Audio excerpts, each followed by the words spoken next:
जो है वो पहले मंदिर था, इसके प्रमाण मिल रहे हैं। क्योंकि अभी उसके नीचे का जो हिस्सा है कई तल्लों में है। तो जी कितने तल्लों में? 7 तल्ले हैं उसके। केवल कितने तल्ले दिखता है? 2 तल्ले दिखते हैं। बीच में सब में ताला बंद है। अगर वो खोला जाएगा तो वहाँ पर आपको शिवलिंग मिलेगा। मैं बताना चाहता हूँ कि 1977 में मैंने प्रयास की ताजमहल की बेस में जाने के लिए, और उस समय ताला लगी हुई थी। मैंने ताला खुलवाने के लिए कहा सरकार से, और उस समय ह्यूमन रिसोर्स डेवलपमेंट की जिम्मेदारी थी, आजकल कल्चर की है। और वो मिनिस्टर थोड़ा घबरा गया, तो उसने मोरारजी से कहा। तो मोरारजी ने मुझसे पूछा कि तुम्हें इसमें क्या दिलचस्पी है, तुम तो अर्थशास्त्री हो। मैंने कहा मैं तो पार्लियामेंट का मेंबर हूँ, तो इसीलिए मुझे पता होना चाहिए उसमें क्या है। तो उन्होंने कहा नहीं, मैं नहीं परमिशन दूंगा, थोड़े दिन के बाद पूछना। बट थोड़े दिन के बाद सरकार ही चले गई थी। अब पहली बार मुझे मौका मिली है, जो अपनी सरकार आई है। हिस्ट्री से पता चलता है कि इस्लाम तलवार के जोर पे फैला कि नहीं, लेकिन ये मुझसे पूछ रहे क्या ये हकीकत नहीं है कि 3000 से ज़्यादा मंदिरें गिराई गई थी और मस्जिद बनाए गए और बहुत से लोगों का कत्ल किया गया है। ये बिल्कुल गलत है, अफवाह है। ये मैं कह सकता हूँ कि कुछ मंदिरें शायद गिराई गई होंगी, इससे मैंने कहा तो एक भी मंदिर नहीं गिराई गई। हो सकता है कि कुछ मुसलमान अपने आप को जो मुसलमान कहते हैं उनने आके कुछ मंदिरों को गिराया होगा और मस्जिद बनाया होगा, हो सकता है। लेकिन ये कहना कि 3000 से 6000 मंदिर गिराए गए, ये बिल्कुल अफवाह है, बिल्कुल गलत है, बेबुनियाद है, बिल्कुल बेबुनियाद है।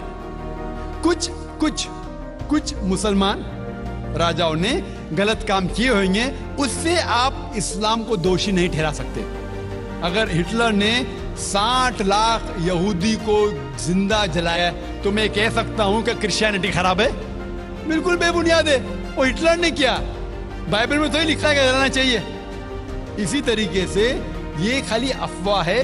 कुछ मंदिरों को शायद गिराया गया होगा, मैं ये नहीं कहता कि नहीं गिराया गया, लेकिन उसको छोटी चीज को लेके उछाला जाता है मीडिया में और किताबें लिखी जाती है। आप देखो टीपू सुल्तान के खिलाफ आ गए। आज भी आप जाएंगे मैसूर के अंदर, उसके आजू बाजू आप देखेंगे तो टीपू सुल्तान के जो आंगन के अंदर है उसके अंदर मंदिर है। अगर आप ये कहते सच है कि 3000 से 6000 मंदिर को गिराया गया था, तो आप कैसा जिंदा बचे? आप कह रहे थे कि 1000 लोगों को कत्ल किया गया, आप कैसे जिंदा बचे? आप जिंदा बचे ये शहादत दे रहा है कि मुसलमान तलवार के जोर पे नहीं फैला। अगर ये सच होता था, आपने कहा 1000 लोग का कत्ल किया, कुछ लोग का शायद कत्ल किया गया। देखो हर मजहब में there are black ships in every community. कुछ लोग हर मजहब में खराब निकलते हैं, वो मजहब की गलती नहीं, वो मजहब के मानने वाले की। क्रिश्चियन में आपको कुछ खराब लोग मिलेंगे, मुसलमान में मिलेंगे, हिंदू में मिलेंगे। अभी आप देखेंगे हिंदुस्तान के मुसलमान कुछ लोग ड्रग में डील करते, ड्रग में धंधा करते। ड्रग तो हराम है इस्लाम में, करते तो उनको दोष देना चाहिए, इस्लाम को नहीं। इसी तरीके से आप जो कह रहे 1000 लोगों का कत्ल किया, ये बिल्कुल बेबुनियाद चीज है। कुछ लोग का शायद किया होगा, और ये ही सबूत है। मैंने मेरी तकरीर में कहा कि 80% से ज्यादा गैर मुस्लिम हिंदुस्तान में हैं। ये शहादत दे रहे हैं कि इस्लाम तलवार के जोर पे नहीं फैला। आप लोग को क्यों छोड़ा उन लोग ने? आप उनके रिश्तेदार तो नहीं थे ना, आपको क्यों छोड़ा? 800 मिलियन 80 करोड़ गैर मुस्लिम को छोड़ा क्यों उनने? क्यों छोड़ा? अगर दमी था हुकूमत की 1000 साल, सब लोग को मुस्लिम बनाते थे। इससे ये जाहिर होता है कि इस्लाम तलवार के बलबूते पे नहीं फैला। कई लोग, कई गैर मुस्लिम इस्लाम से मुतासिर होके उन्होंने इस्लाम कबूल किया। तो ये कहना बिल्कुल गलत है। आपका दूसरा सवाल कि हमें क्या करना चाहिए? ये अलहदा लॉ नहीं होना चाहिए, सब एक ही कॉमन सिविल कोड होना चाहिए, और सब मजहब की अच्छी चीजें लेके कॉमन सिविल कोड करना चाहिए। मैं आपके बिल्कुल साथ हूं। बाकी मुसलमान शायद आपके खिलाफ होंगे, मैं आपके साथ हूं। क्यों मैं साथ हूं आपके? पहला चीज, हम मुसलमान अगर दिगर मजहब के बारे में जानेंगे, कभी कॉमन सिविल कोड की बात आती, सबसे ज्यादा नारा मुसलमान गलत है। ये मुमकिन ही नहीं है, क्योंकि हिंदुस्तान में हिंदू मजहब के कितने फिरके हैं, ये मुमकिन ही नहीं है। मुसलमान तो सिर्फ 20% या 80% या 75% जो हिंदू लोग हैं उसमें ही मुमकिन नहीं है। ये कॉमन सिविल कोड हिंदू लोग ही इसको फॉलो नहीं कर सकते। हिंदू मजहब में कितने मुख्तलिफ ग्रोह है। एक कहता है कि बेटी को जाना चाहिए, एक कहता है बेटे को जाना जायदाद, एक कहता है कि जितनी खेती है वो नहीं जा सकती बेटी को, दूसरा ग्रोह कहता है, कितने मुख्तलिफ ग्रोह है, हजारों। ये मुमकिन ही नहीं है पास होना, मुमकिन ही नहीं। मैं कहता हूं ये अफसोस की बात है कि हम मुसलमान जानते ही नहीं, हमको आवाज करने की जरूरत ही नहीं है।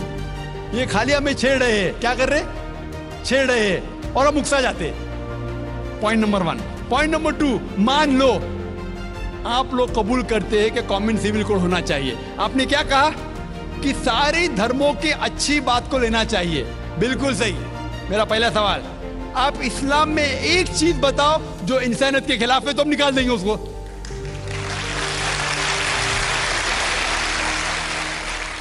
आपका ये कहना बिल्कुल सही है कि बाकी मज़ाहिब की अच्छी चीजें जो है, मिसाल के तौर पे मैंने तकरीर की similarities between Hinduism and Islam, तो जो अच्छी चीजें हिंदुइज्म की मैं ले चुका हूं। Similarities between Christianity and Islam, जो अच्छी चीजें इस आयत में ले चुका हूं। मैं ये पूछना चाहता आपसे, एक चीज जो इस्लाम में खराबी है वो तो बताओ मुझे, तो उसको निकालेंगे ना। लेकिन मंच के ऊपर जब डिबेट होएगा इंशाल्लाह मैं आऊंगा इंशाल्लाह।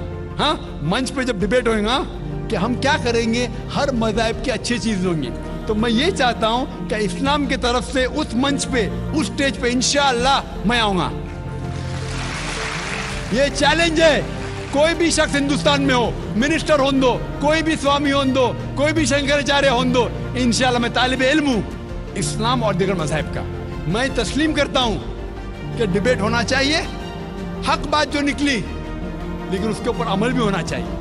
हक बात जो सबसे बेहतरीन है इंसानियत के लिए, उसके ऊपर अमल होना चाहिए। इसलिए जो आखिरी किताब जो अल्लाह सुब्हानहू व तआला नाजिल की कुरान शरीफ, वो इंसानियत के लिए सबसे बेहतरीन किताब है, उसके ऊपर अमल होना ही चाहिए।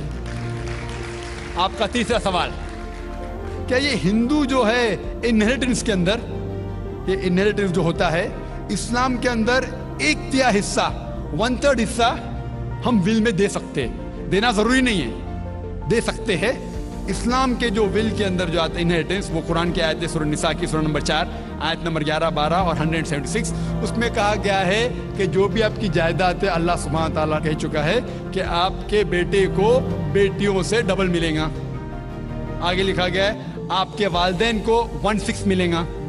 सिर्फ अगर बच्चे हैं तो वालिदा को दोनों को 1/6, अगर बच्चे नहीं है तो वालिदा का 1/3।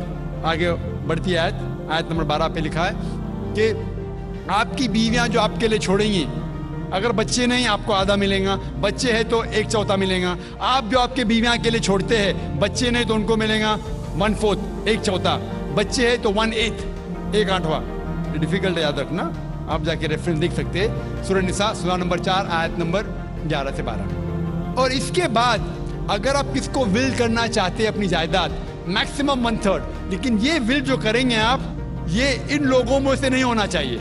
आपने कह सकते कि मैं मेरे बेटे से ज्यादा मोहब्बत करता हूं, बड़े बेटे से, इसलिए उसको ज्यादा दूंगा, ये बिल्कुल गलत है।